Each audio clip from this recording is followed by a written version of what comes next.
the desk of Ladyada. Should I press this button? Yeah, press that other Okay. button. I'll press the button. Hey. All right. Well, welcome to Desk of Ladyada again.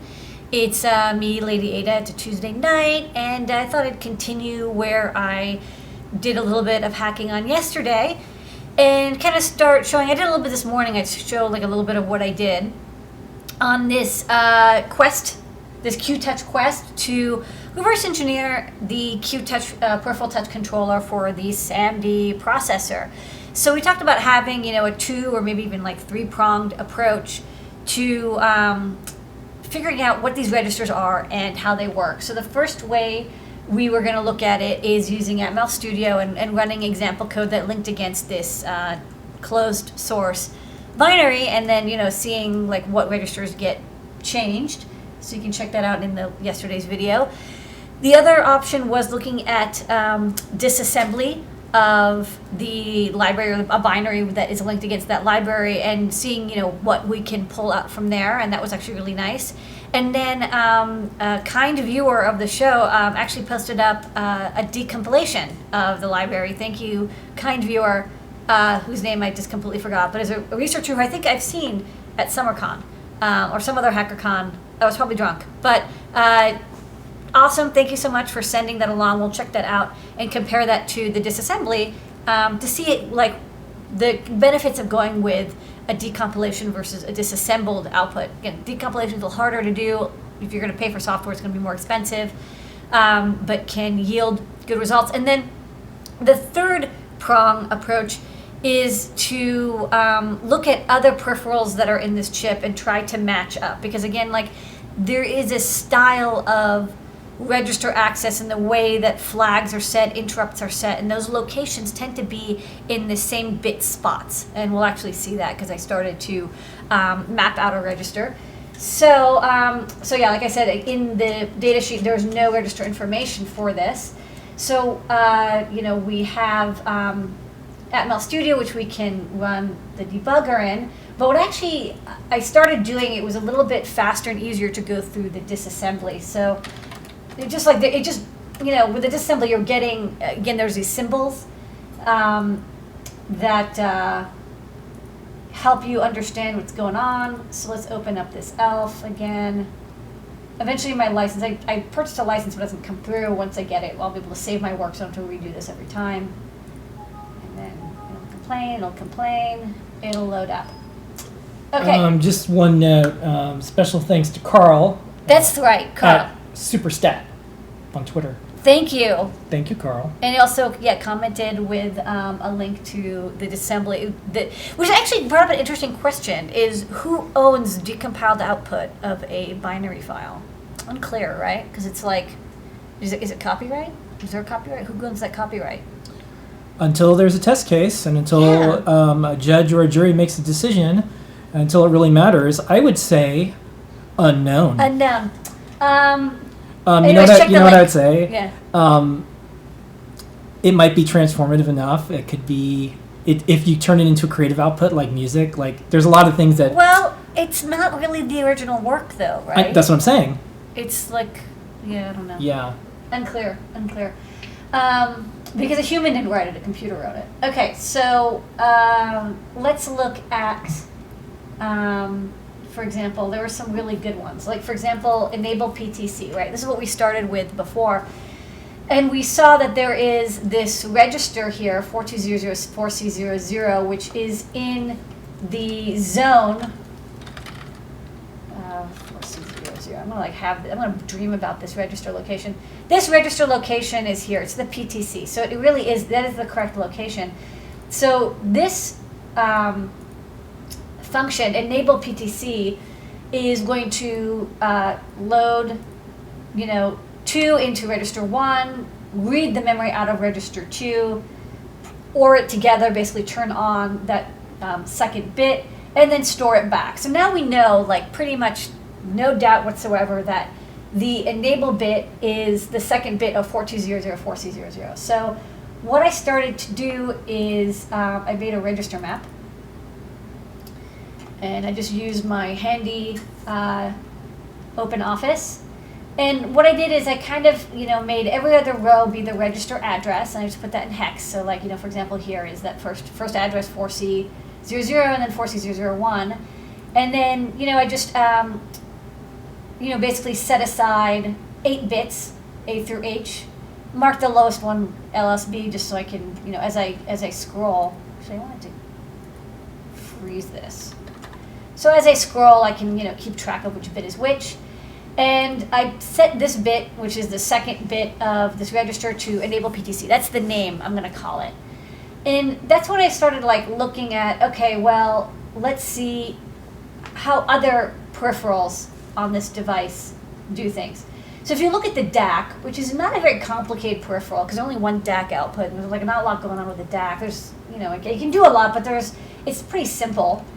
If you look, it has Control A, and that's like the first register as well, offset 0 from that, it's not address 0, it's a 0 offset from the base address. And this one has software reset is 0, is the 0th bit, and enable is the first bit, and run standby is the second bit. And then the rest of the bits in that lowest register aren't used. So it's actually like, okay, that matches up with that first bit that I found enable PTC matches here, which makes sense. I'm not going to like move the registers around. Like they're going to be consistent, because if you're going to design a CPU, you might as well be consistent. And that's when I was like, well, let's look at the standby. Let's see if I can find the standby location. So, right, so I don't know if this is going to work, but standby. Man, I got to remember how to, shoot. Everything break? Well, these are not, another they're alphabetical, but there was a way to search within the function names. I don't know. Let's see if I can find it. It was like something standby. It's funny, I actually ended up looking at the, maybe it was, enable run and stdb, right, which is standby. So likewise, that is going to turn on the third bit. 0x4 is the third bit of this register. So yeah, that does match up with what we expect. It matches up with the Control A register for the DAC. And so that makes me think, okay, bit 0 is going to be software reset. So I'm not like 100% sure. So I put a question mark there, but I'm pretty sure that this is software reset, and then probably these aren't used at all. Because this is you have so much memory space in these microcontrollers, these 32-bit Cortex M0s, that it isn't like the AVR. If anyone here has done like AVR register twiddling, they pack the hell out of those registers. Like the timer registers, you'll have like half of one clock timer, divider in one register and the other half in another, and then like fast PWM, like 1 bits in one register and 1 bits. There's just not that many registers, and they're pretty small. So they start like slicing and dicing. And they don't always do it, but there are situations where you'll have registers sliced and diced. In a Cortex M0, they're not going to. They'll just be like, so much space, just like, we don't need these 5 bits. So that's kind of nice. And so I was kind of going through this, and there's a lot of this, you just go through here, and then, for example, this is load int cap, so some capacitor that you load in, and I was like, okay, well, this case, even though it says here 4200C0, this is the base address, we're actually loading from an offset here. So this plus this is what you're actually loading into R3, and so you have to just keep in mind that 42004C1A is the address for the int cap, and you can go through and do this, but around this time is when I noticed that I got sent this decompilation file, and I was like, well, heck yeah, I'm not a lady who will ever say no to a zip full of source code that I'm not supposed to have, and that's how you should live your life. So let's look at touch PTC config, because that's a good place to start. And again, this is auto-generated. So this person, bought Hexrays 2013, which is a compiler, a decompiler that will take, ARM or any kind of assembly and do the best it can to give you C output. Like, It's not going to give you the original C, but for very simple instructions, it can do a pretty good job of giving you an idea of what's going on. So let's look at, for example, enable PTC, because that's a function that we just looked at. And this is what it looks like here. And then if you compare it to enable PTC here, you see here it's like, okay, there's definitely this load, this branch to sync config, and then there's that twiddling with the register location. Well, when you look at the decompiled code, it's like much simpler, right? There's that sync config call, but then instead of, like loading an address and dereferencing, it just says, look, the address location 4200 or that with 2 and unsigned, and you're done. So that's quite nice.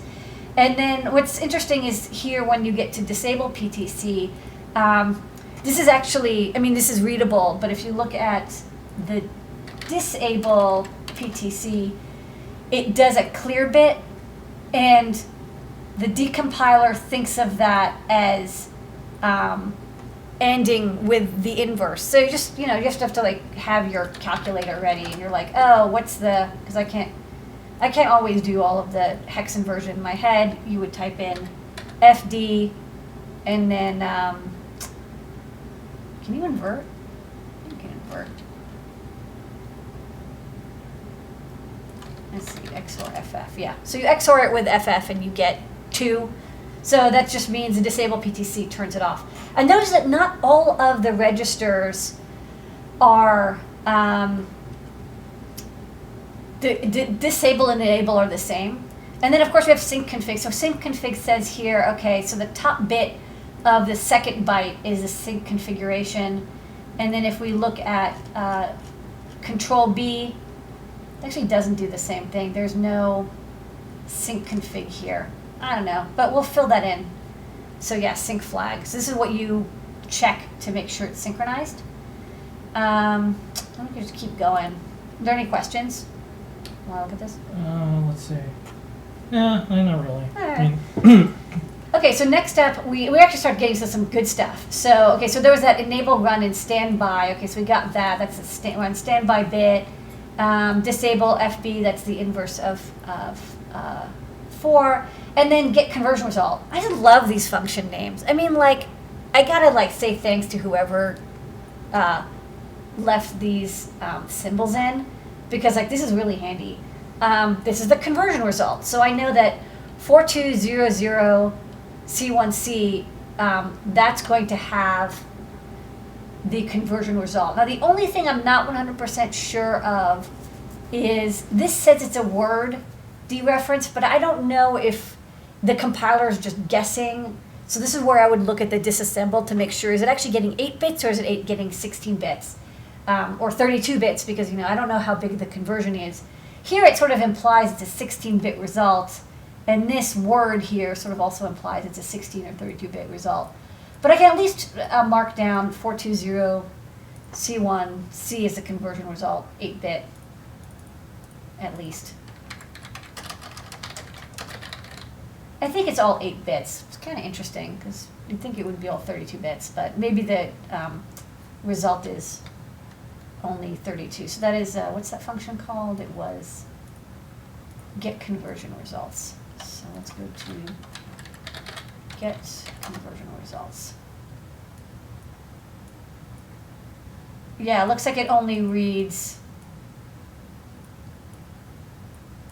it reads and returns only, looks like only 1 byte from 1C. But I should actually look up these instructions. And then that's kind of what I'm doing. It's a little tedious, but getting through it, there's the interrupt, WCO interrupt flag that's at 4C0A. So that's here. And then EOC, end of, I don't know what WFC is, or WCO. EOC is definitely going to be end of conversion, and that's that lower bit. And then there's interrupts that you can enable and disable, checking clear flag, disable interrupt. This is what was interesting. The enabling the interrupt, you set the bit in 4C09, and then disabling it is in 4C08. Unclear why that is, but can't argue with what the disassembly says. And then here's kind of nice, so set the WCO threshold. I should probably look up in the documentation what WCO might stand for. So 4C26 and 4C24 are used for the WCO threshold, and these definitely going to be 16 bits. So it looks like WCO threshold is 4C24 through 4C28.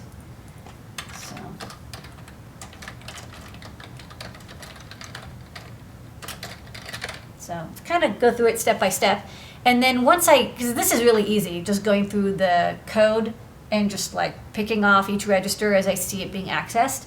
And then what I'll probably end up doing is going back to the code as it's running with the register output, and then I can actually start seeing what it's doing. So I'll be like, oh, I know what register it's setting, and filling in any parts that I don't understand or like I'm unclear about, and hopefully then I'll be able to actually start replacing some of the functions with my own functions. That's my plan. But yeah, luckily a lot of these functions are very simple. And like a lot of the stuff that's a little ugly to see are like load comp caps, that's a compensation capacitor. If you see here, it's a lot easier to read. You can see much more clearly in the C code, oh, you're picking off the top 2 bits of the input, and turning like it's basically there's a bunch of ors and ands just to kind of separate out all the parts of the compensation cap. I guess there's multiple settings, and so each bit of this register location has like the top 2 bits are one thing, and then there's this like middle high bit, and then there's this like middle high nibble, and then lower nibble, and then the lowest one. Kind of weird, actually, why they would do it this way. It looks like this gets like split.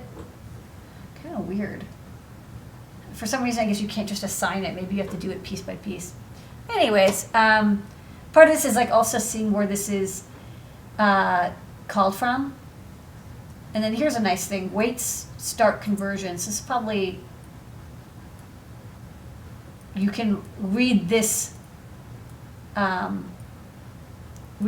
bit, which is the top bit of this byte register, and while it's set to 1, I guess the conversion is still starting. So I'm mapping it out. Good times. So that's my decompilation news. Decompilation Tuesday. Yeah. Well, what I'm trying to do is think of it like a video game. Like I played The Witness for 25 hours, and if I'm willing to draw lines for 25 hours, I should be willing to go through source code for 25 hours. And then I have, it's not out yet. I can show off. That Let's it's on the overhead. Let's do a question. Oh, there's questions. Ladyada. Yeah. That's program that you're using? Yes. Can you go to the website? It's hex-raise.com. Yes. That's the name of the application. Yes. I've gone to the website. Yeah. This is the website. And they have a disassembler, and you can download the demo of the disassembler, which is what I'm using. And then the decompiler is like there's no demo for it, because if there was a demo, probably nobody would buy it, which I totally understand. Yeah. But very handy tools if you have binaries and you want to figure out what's going on inside of them. Okay. Probably what they use to decompile Stuxnet, by the way. Sure. Yeah. Let's go to the overhead. You want to show some stuff that's not out yet? Yeah, I'm just also working on a tester for this new feather. This is the NRF52 feather. It has an NRF52 module here, and then SWD connector for debug and programming if you want to program it by hand. But, well, hold on. And then, but you can also, it has a bootloader that you can use over this is a USB to serial converter, and then analog circuitry and the battery backup. So I'm just writing the test procedure right now for this board, and there's a little one wire that I fixed in I'm going to fix in the final revision. But this is like, I like to write the tester before I send out the final PCBs, just in case. Usually when I write the tester is when I like find things, because I'm like, hey, wait a minute, like that voltage isn't right. Because, I'm actually testing everything and checking it all out. So this will be coming soon. Okay, That's everything? that's what I got. Just a little update. Okay. It's Tuesday night. Yeah. Tomorrow we'll show these off. Buttons. Yeah, we have some buttons. They're that Did big. that on Ask an Engineer. They're huge. If you like shows like this, then pick up some electronics. Yep. Adafruit.com. Yep. It's a very large button. Just press it. Why don't you press it? Press the button. Beep. Beep. Beep. Beep. Beep. Beep. Yeah, go to Adafruit.com. Internet. And purchase something. Because that's what pays these bills. Or read a tutorial. Or decompile some binaries. Let me go to a question. Ooh.